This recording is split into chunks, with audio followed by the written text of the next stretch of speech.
at Johnson Controls Hall of Fame Village. Tradition lives here. Where to go and what to do is brought to you by your Hall of Fame station, News Talk 1480 WHBC.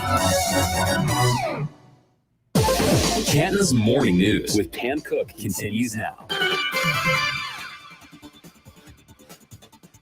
Well, I always like to say a lot of events taking place, but as we get to the weekend, it's the reason for the season, and the enshrinement is certainly that. We want to get an update on all things Pro Football Hall of Fame, and we have Rich Desrosiers with us here this morning. Good morning, Rich. How are you? Good morning, Pam. Can we start by talking about Kenny? Sure. The Browns have the PUP list, the physically unable to perform list. So I'm wondering if Kenny's on the MUP list, the mentally unable to perform. just wondering. Actually, you know what? Kenny is in Portugal to visit his son, who he has not seen in 2 years. So we gave him a little bit of a pass this year, so he could do that. He's not missing much. No, not much. I know. I'm going to have to keep sending him pictures and audio and all kinds of good stuff. So are you going to ride in the parade in his place? No, I'm actually going to broadcast the parade this year because that's my favorite thing to do. JT will be in the parade, so we'll have some fun. We'll have some fun still. But I know you guys, my goodness gracious, and I should tell our listeners too, because we are live on Facebook right now and also on our YouTube channel if folks would like to watch the video also. But I know this is a really busy time for you. I got to ask first and foremost, I did hear an interview with David Baker talking about Troy Polamalu and the situation there. I know a lot of people are wondering, what's going to happen with him and, how it's going to be decided if he's going to be able to make it. What's the latest on that? So the latest on that is we're in daily contact with his doctors, and his doctors have said from the beginning that his quarantine period, barring any further complications, would end Friday night, meaning that he could be cleared as safe to travel on Saturday morning. And if that's the case, if he gets the all clear on Friday night, I think he plans to jump on a plane Saturday morning and get here in time to participate in his enshrinement. It's something he really wants to do. So our fingers are crossed that he can do it. I have goosebumps on my arms when you just said that. I hope that happens so much because I love every single Steeler, obviously, that's going in. But of all the people, he's the one, he's the one that a lot of Steeler fans just couldn't wait to see him on the Hall of Fame stage. Right. He's just a special player and a special guy. He's very humble, very quiet. And we've had some fun talking about speech lengths and whether David Baker would have to bull rush the stage to clear somebody off if they reach the time limit. We're not sure Troy is even going to get halfway to his time limit. We'll see. He's very quiet. We anticipate he just might stand up and say a few thank yous and sit down. He's just that humble, and it's special. And we're really hopeful he'll make it. We'll keep our fingers crossed. So let's talk about all the events. I mean, we know that First Play will be taking place. We're excited about that. That's one of those events that kind of flies under the radar, so to speak, but leads up to a lot of cool stuff. It does. And this shows how, don't come to me for a stock tip or the prediction on a game, because when First Play started, I said, "Oh, this is cute. This is a nice novelty. This will never last, though. A year or two, and the novelty of this will wear off." Well, let me tell you, we had to cut off registration this year at well over 4,000. So there will be 4,000, mostly kids and some adults and some Hall of Famers on the route from downtown Canton to the steps of the Hall. This event has kind of taken on a life of its own and has become a real fan favorite and certainly one of the kids' favorite events. And around 11:30 today, when David Baker takes the football and holds it up and says, "I officially declare the 2021 season open," there'll be about 1,000 kids inside the Hall of Fame and on the ground. So it's pretty spectacular. And you'll hear me screaming from inside the studio too. Because I'll be so excited. So let's talk about the game. Obviously, for folks who are heading to the game, I mean, there's, ample situation with parking at the fairgrounds, but they have to follow NFL rules as far as getting into the stadium and stuff, right?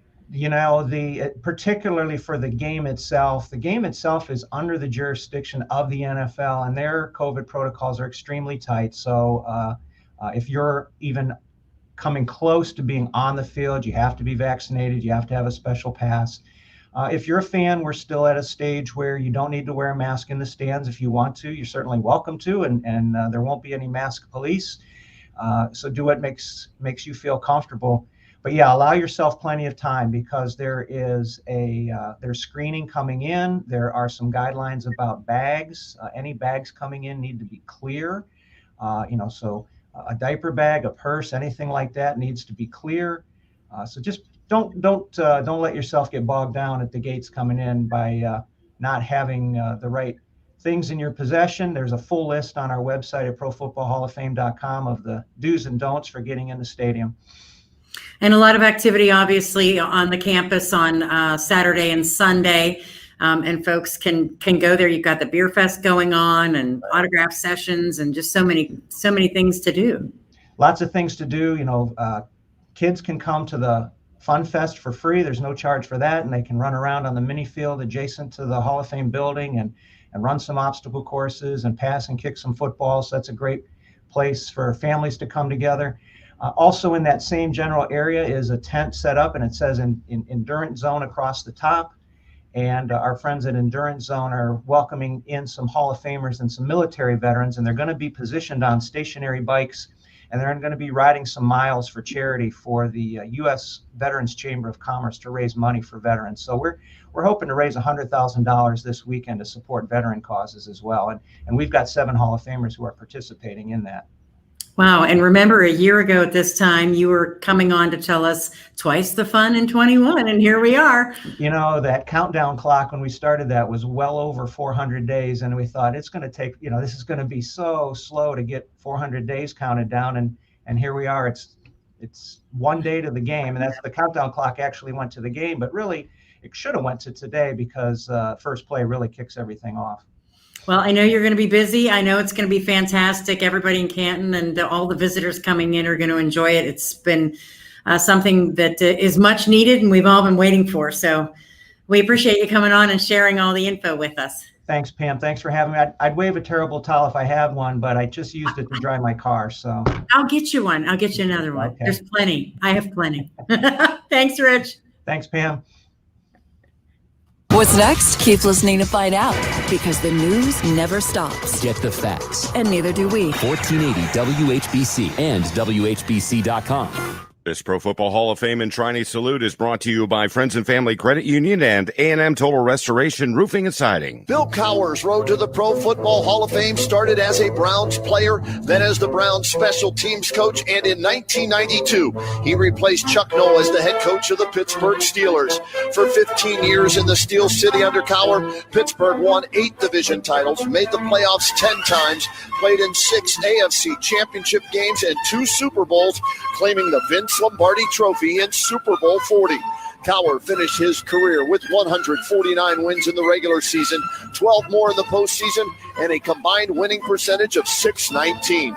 From Cleveland to Pittsburgh and now to Canton, Ohio, and the Pro Football Hall of Fame.